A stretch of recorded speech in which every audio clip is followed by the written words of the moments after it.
Okay, so today we're going to walk through the milestones, the things that we're going to do between now and the end of the month, including the deadlines.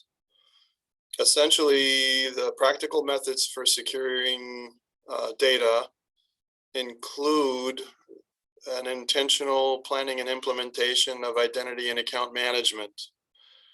You'll notice down here, you had an assignment, an optional assignment for SANS cyber range. This is now in place. So when you click into here, the first thing that you'll see is the place where you can upload information about your experiences during the SANS cyber range for additional credit. And I know it says 1 to 3 points. If you did more and you have more, share it. I may post more optional credit depending on what, the nature of what you share. That's just a placeholder for the average range of optional credit that people earned while they were working with the SANS Cyber Range Challenge.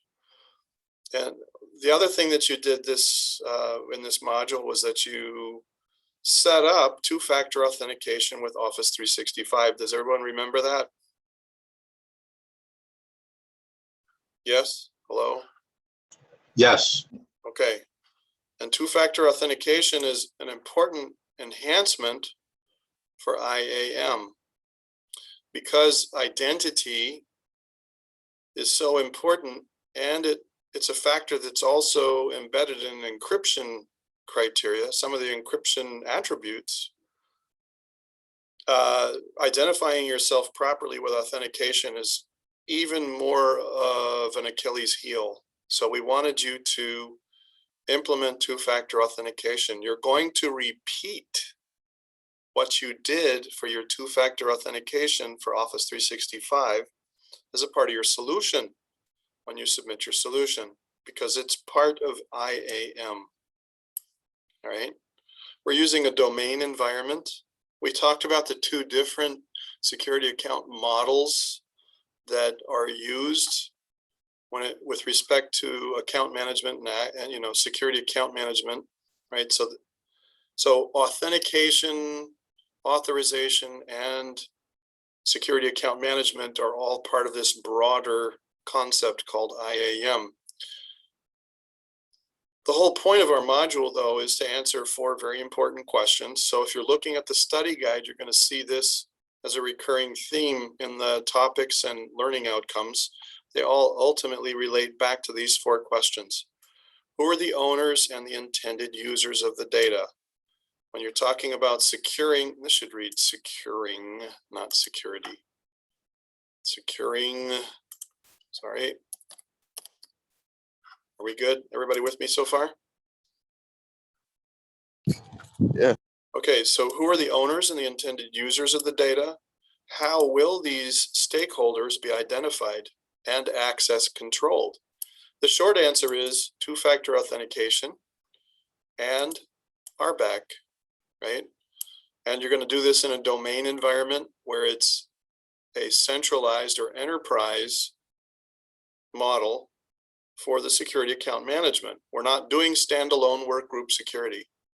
If you do standalone workgroup security, you cannot effectively embed security groups and user groups inside of each other to effectively implement RBAC. So one of the things that you're going to see in the draft of the study guide inside the module in our references folder is that when that's updated, we're going to make a big splash, a big point of saying, if you want effective RBAC, you better be using an enterprise security account management model. Everybody knows what I'm talking about, right? Would anyone like to see the diagram again, or does everybody know what I'm talking about? You should show the diagram again just for a second. Okay. So when we talk about the security account management again, we talk about the 2 different models. If you're not in a domain environment, right, then your RBAC is going to suffer. It's harder to implement proper. I had this one diagram of identity account management and how there's an identity piece to it or component, and there's an accounts component. And we talked about all the different kinds of accounts and the different kinds of authentication factors. And we said that two-factor authentication is really important. And then we talked about this further down, this thing. Everybody remember this? Yes. So if you have standalone security account management and you're in a workgroup environment where everybody has their own accounts they have to maintain for each user on their machine, it's a three-ring circus. Each one of these individuals has to separately maintain identical security login accounts on each of their machines for each of their co-workers. And just 4 systems make it crazy, right? What's worse is that lacking the domain enterprise account management model, when you try to take advantage of simple things like, I don't know, creating a work group and then putting each of the users in the work group and then putting that work group inside another security group while you're configuring RBAC, it doesn't work. You need the enterprise environment to do that. We'll show you what I'm talking about in just a minute, okay? The thing that most people don't realize is that shooting from the hip and just sharing data without really having domain controllers and a proper enterprise environment is actually a lot more work if you want to keep security tight. If you don't really care about security and you just want to share your data, well, just throw up your hands and then say screw it and walk out of the room. So when you do things like Dropbox or you do things like AirDrop or you set up something like this where you make everybody in your your family. You do family and other users and you set up those user accounts like we just showed you, right? Ranel and who are they again? Yeah, Rhonda, Kana, Jesus, and Ranel. We could set them all up as family, but then they have too much access, right? Because in a family model, the idea is everybody trusts each other. They're not coworkers. So anytime you try to translate like what's intended for a consumer home environment to a business environment, it just doesn't work well. And if you're going to use this family option to list people as family when they're not really family, it's the same as just sharing all of your movies and your music and your pictures. Yeah, I want to share all my music. So everybody knows what I mean when I say iTunes. You can share with your family all of your music in iTunes. Does everybody know what I'm talking about? Is it? Well, maybe, kind of, sort of. Okay. Everybody understands that most Apple devices are not really ideally suited for business environments unless they're specifically managed with special software for business environments. Does everybody understand that idea kind of intuitively? I think so, yeah. Okay. So getting back to our module, we're going to use RBAC to control access. It's a best practice. That's what the solution's about. We're also going to do encryption for your solution. We walked through that earlier, and there is a video for that I'm going to post now that I got better connectivity. When we did the EFS, the encryption file system, and then put the key in the same thumb drive, does everybody remember that? See if you kind of walked along with that, or if yes. Or if you do the same thing when we post the video, that's the other half of the solution. So your solution has to do with RBAC and it has to do with encryption. And it also double dips, meaning you get double credit for what you finished when you did the two-factor authentication. If you have not done the two-factor authentication yet, it was assigned as an independent activity. Go back to 2.2 and look it over and make sure you submit something, because it counts 2 points here, but it's going to count for another point in your solution. It's actually pretty big piece. All right. So we've showed you how to do EFS. It's a very simple, quick, straightforward process. You're going to reference the video for that. But what I'm going to do now is show you what you're going to be doing on each of your servers with your remote access. I'm going to log into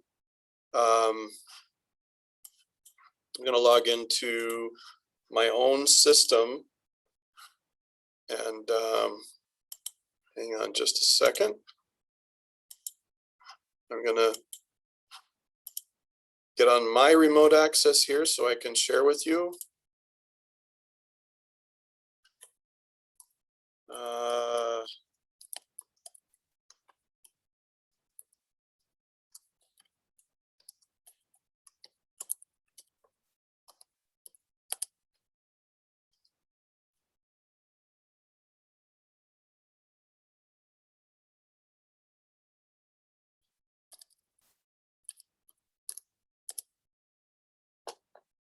So I have a server just like you do. And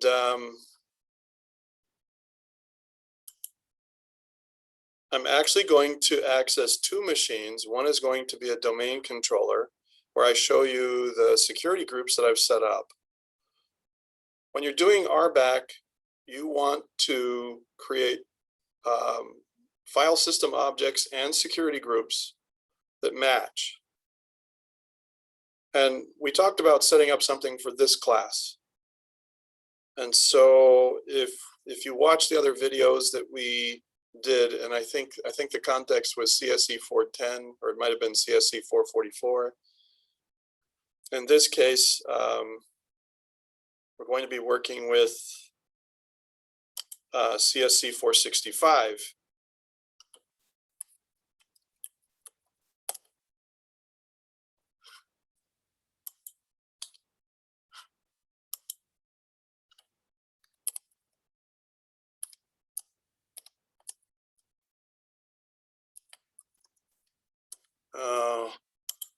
This thing is always giving me a fit.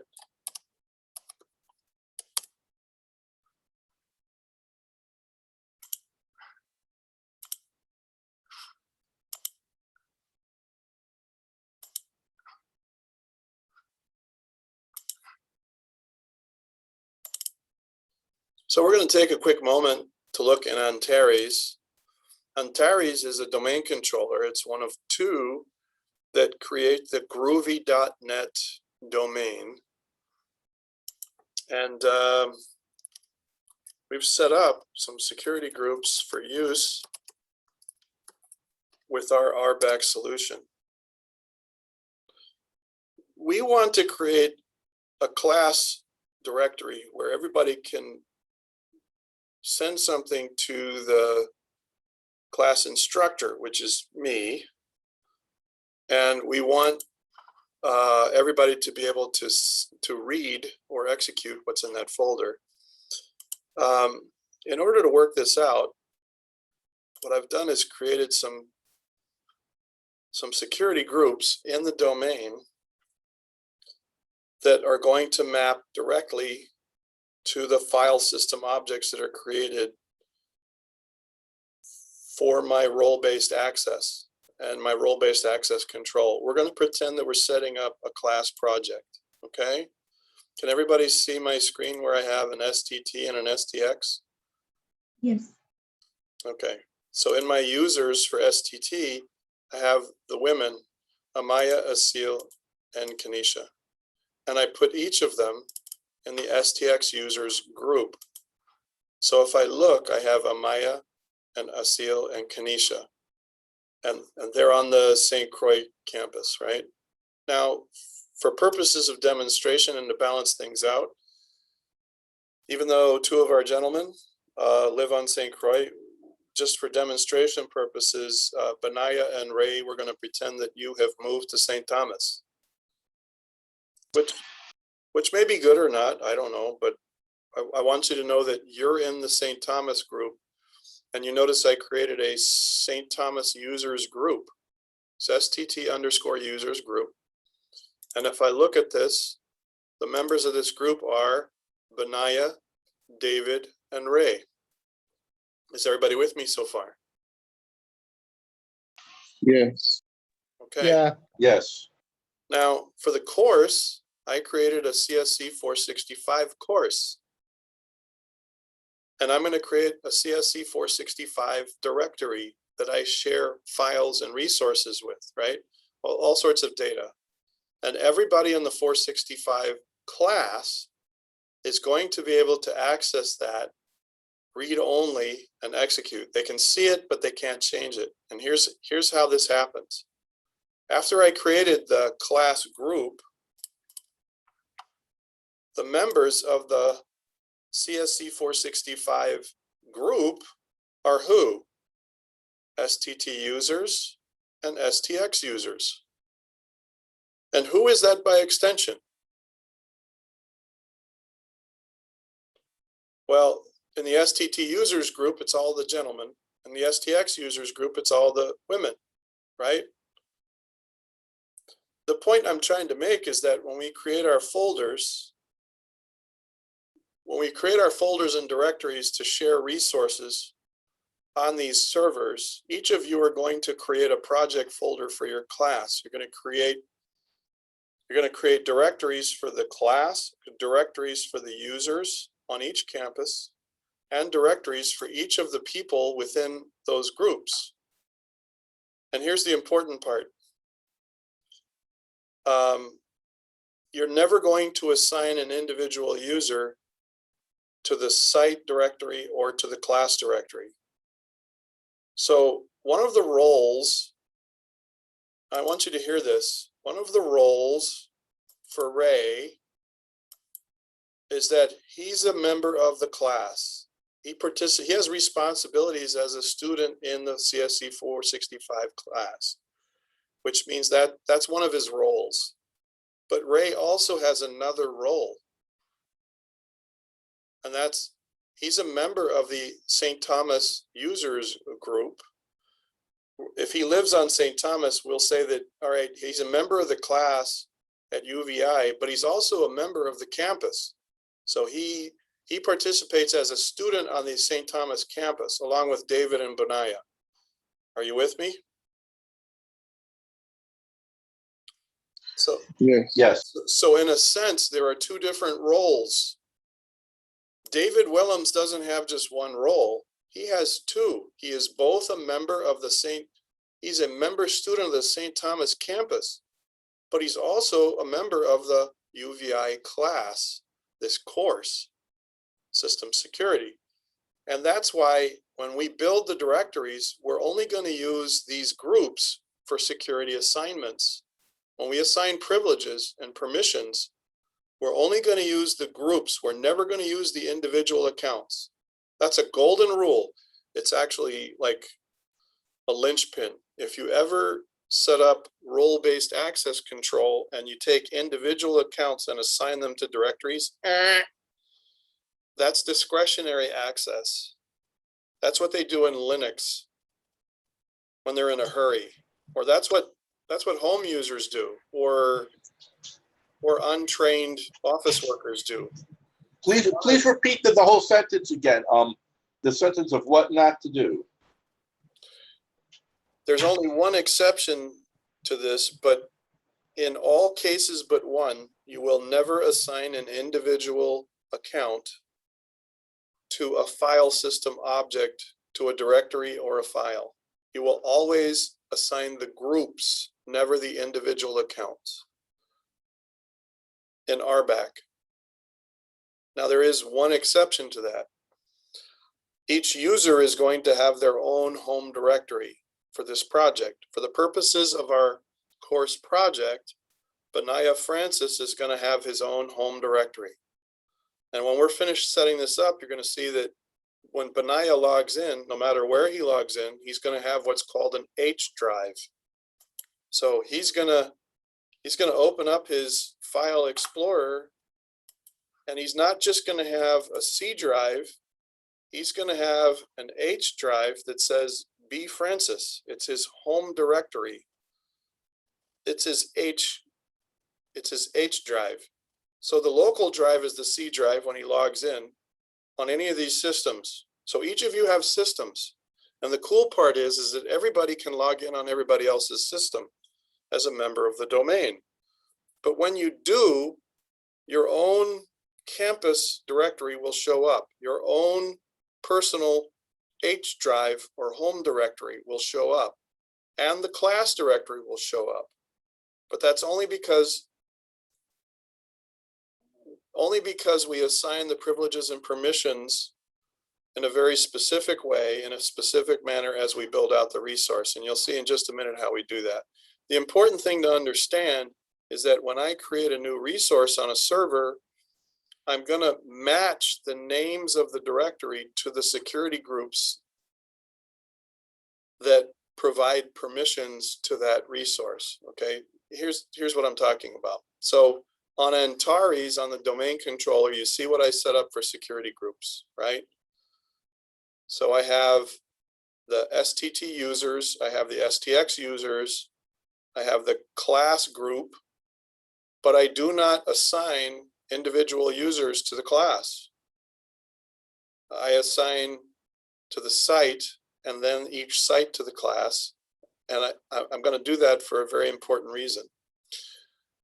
If we create a new resource on one of our servers, what I'm going to do now is shift gears and go into one of our servers and build out the resource the way you're going to. I'm going to go on to Virgo. Virgo is my machine. It's if I were building as a member of the class, I'm going to build it out just like you see it here.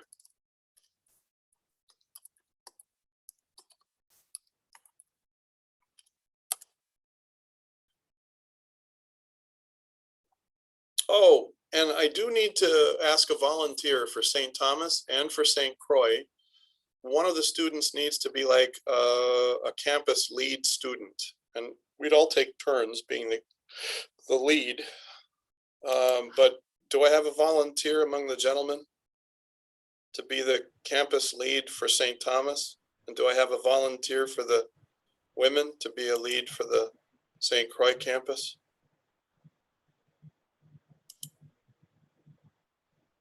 I suppose I could. Dave here. Okay. So what am I saying? I'm going to go back onto Antares, and there is another security group that I'm going to create. Let's see in here. Do I have it in here? Okay. So inside the users group, I'm going to put STTE lead. Is everybody with me? I'm going to create a new group because I want a new role. Somebody's going to lead the students for that campus. Okay, everybody with me? So I'm creating a new role called the STT lead. Oh, and it says it's already existing. So it's already up here somewhere. Where the heck is it? Systems, STX, users, systems, STT, faculty.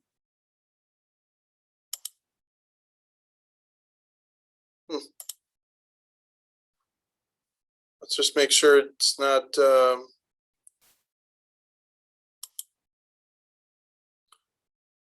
Yeah, it's kind of weird, but oh, there they are. Okay, so I need to move this. So the STX lead is going to be down here. That's a group, a security group. And the STT lead is going to be down here.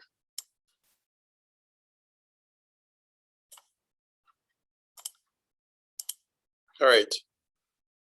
Yeah, I was demonstrating for another class. All right, so in the STT leaders group, I'm going to put, for the member, I'm going to remove student number 4 because I was just explaining in another class. I'm going to put David Willems because he volunteered to be the lead for this project, okay?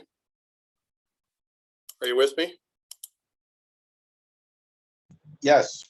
So now when I look at David Willems, he has 3 roles.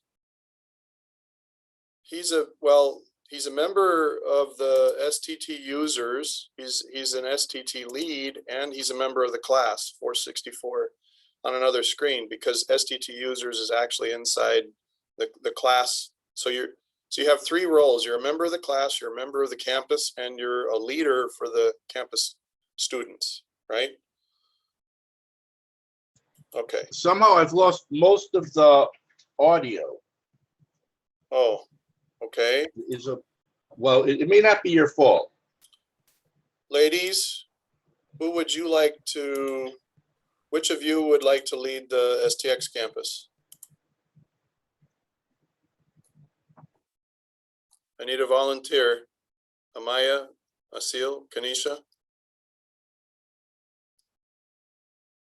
I can do it. Okay.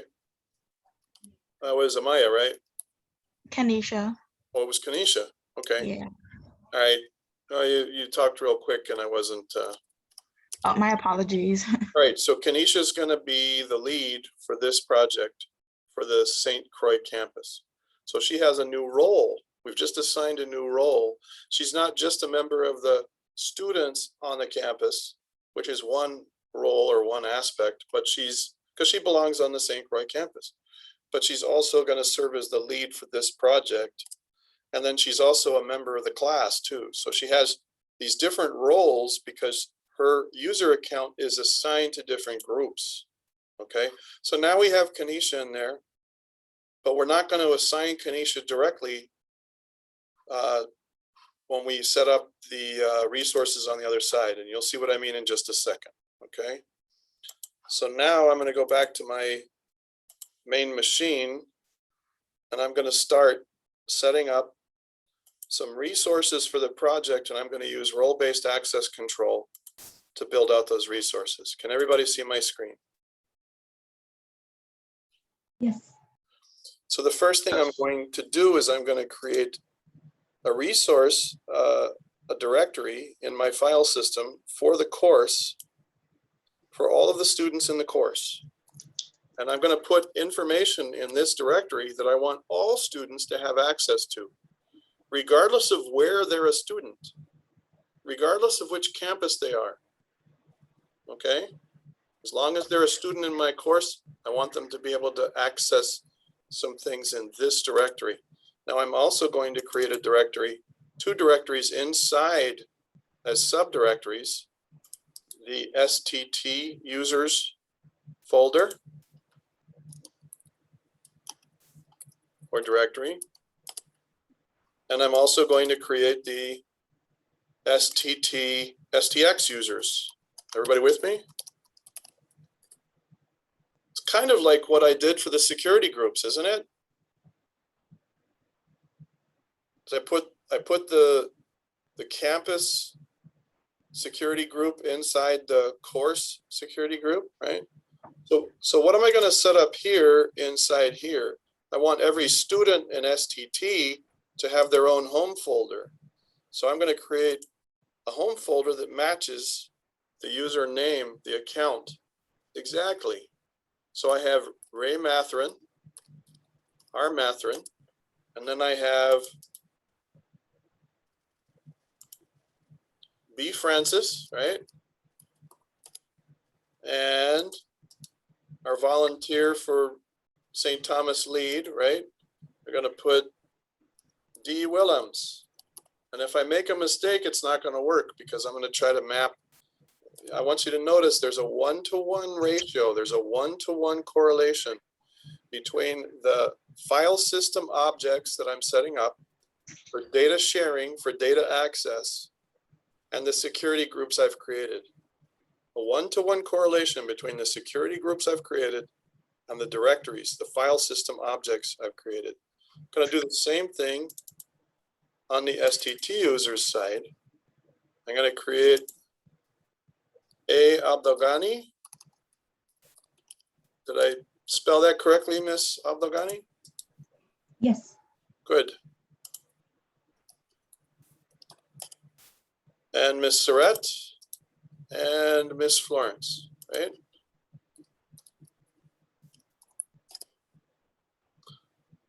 So here's the fun part. If I open this up,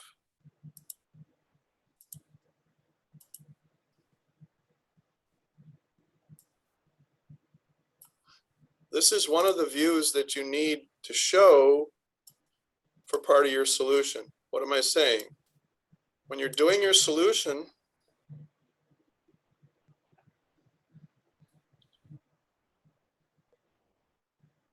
hang on a sec.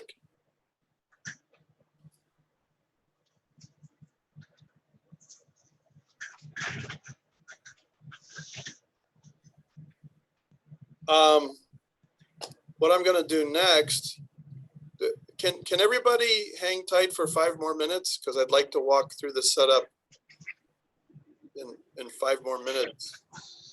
Right. Yeah, no problem. Okay.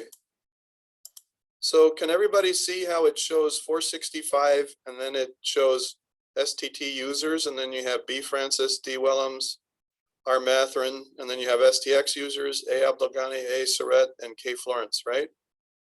Everybody see that? Yeah. Yes. Okay. That's what I want you to do on each of your machines.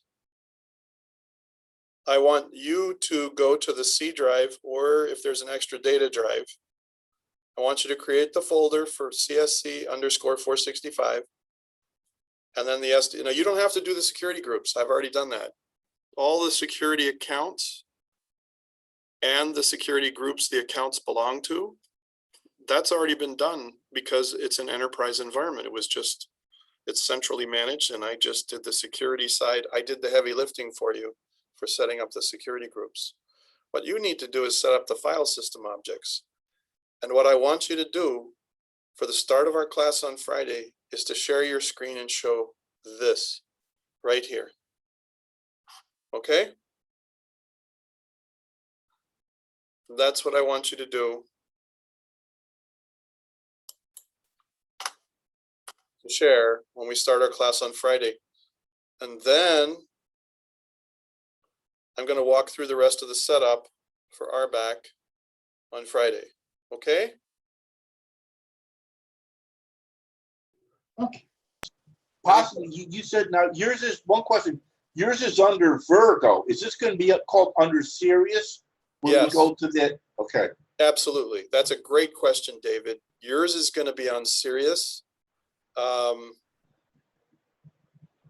Ray, yours is going to be on Cepheus, right?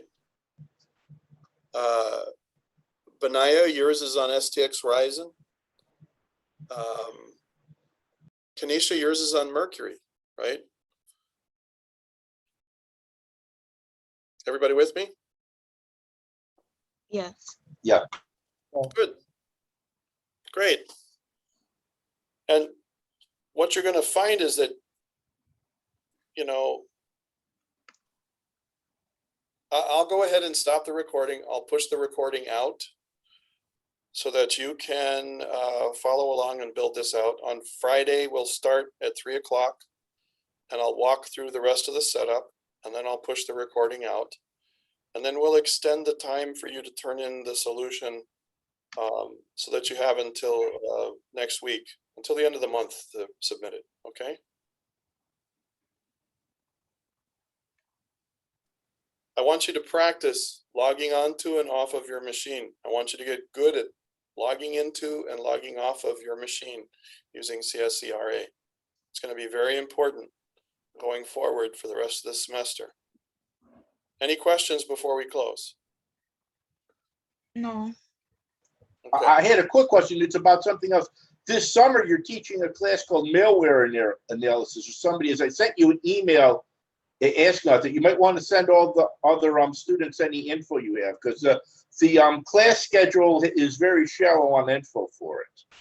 Yes, I did respond to your email in brief. Okay.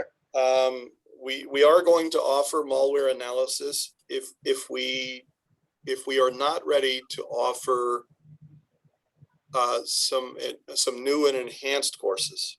So we did intend to replace malware analysis, and we're in the process of completing the preparation and approvals for some new cybersecurity courses. Okay. As it stands now, we're going to offer malware analysis. Right. If the new courses are not ready by then, we will offer malware analysis. If the new courses are ready by that time, then the malware analysis listing is a placeholder, and we'll offer the other options. So I'm glad you brought that up. Any other questions before we clear? I was wondering if I could ask something after class. Okay. All right then. Oh yeah. Whoops.